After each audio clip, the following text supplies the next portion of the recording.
Kabilang ang mga kababayan nating Muslim na kinakalinga ng pamamahala ng Iglesia ni Cristo. Ang ilan sa kanila napilitang lumuwas sa Metro Manila dahil sa mga kahirapang nararanasan sa Mindanao.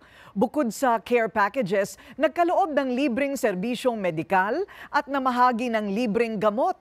Katuwang ang mga manggagamot mula sa New Era General Hospital.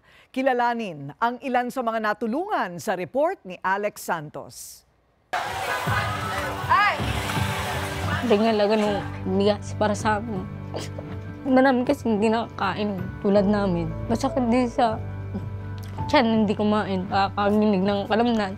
Okay lang kahit may bigas, kahit wala ng ulam, okay na yan. May asin naman, may toyo. Kung sino man dyan makamag-anak na minsan, pumunta kami doon para makikain. Nag-usap kami ng subong ko. Lahat na lang kailangan. Labanan mo. Sa gitna ng tumitinding kahirapan sa ating pong lipunan dahil po yan sa laganap na korupsyon, pagtaas ng presyo ng bilihin at pagtama na magkakasunod na kalamidad sa Pilipinas, ang pamamahala ng Iglesia ni Cristo sa paunguna ng kapatid na Eduardo V. Manalo ay hindi kailanman kinalimutan kundi tuloy pa rin po na nililingap ang mga kababayan kabilang narito ang Muslim community dito po sa Barangay Culiat sa lungsod po ng Quezon. Sa araw na ito, bukod sa pamamahagi ng care packages, alam ng pamamahala ng Iglesia ni Cristo na malaking balakid ang kakapusan para makapagpagamot. Kaya naman, malaking tulong ang isasagawa ngayong medical mission na bahagi ng worldwide lingap sa mamamayan para tugunan at mabigyan ng atensyong medikal ang ating mga kababayan dito sa Salam Compound. Marami ang nabigyan ng libreng check-up at mga gamot. Bumisita rin sa aktibidad na ito si Senador Robin Padilla na kilalang aktibo sa pagbibigay proteksyon sa kapakanan ng ating mga kababayang Muslim. Nagpapasalamat po ako sa Iglesia ni Cristo. Kasi alam niyo po ngayon, iisa na lang yung pagtulong ba? Basta nagbigay, yun na. Iba yung heart nandun. Iba yung nararamdaman mo, yung tao, mahal ka. Oo, kasi hindi ba ningas kugon? Hindi ba picture taking? Yun yung yun ang masarap eh. Hindi to kahapon lang. Tinuturing kaming pamilya. Kaya nagpapasalamat po kami. Hindi nyo po kami nalilimutan. Yung ginagawa nyo pong lingap sa amin, totoo. Nararamdaman namin. Lahat ng mga Muslim dito, hindi na magkaiba talaga. Nagpapasalamat kay Eduardo. Hindi nagsawa. Almost 30 years na ang pagtulong dito sa Muslim Compound. Panahon na para mamahagi ng mga care packages.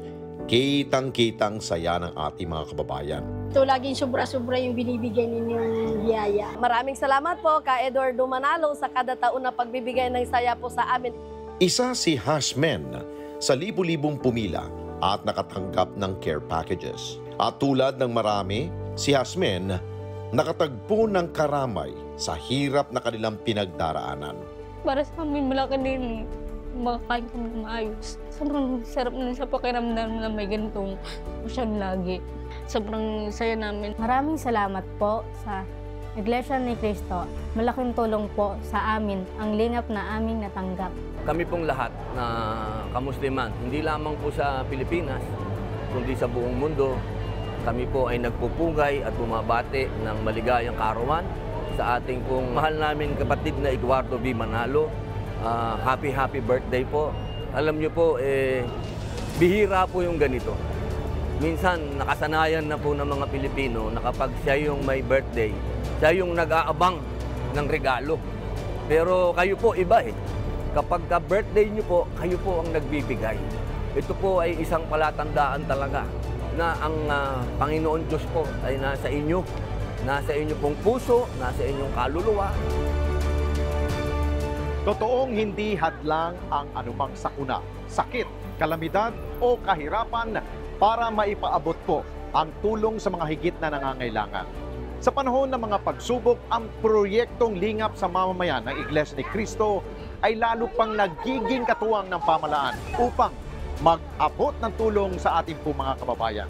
Mula rito po sa Barangay Culiat, dito po sa lungsod ng Quezon, ako po si Alex Santos para sa Worldwide Lingap sa Mamamayan Special Coverage.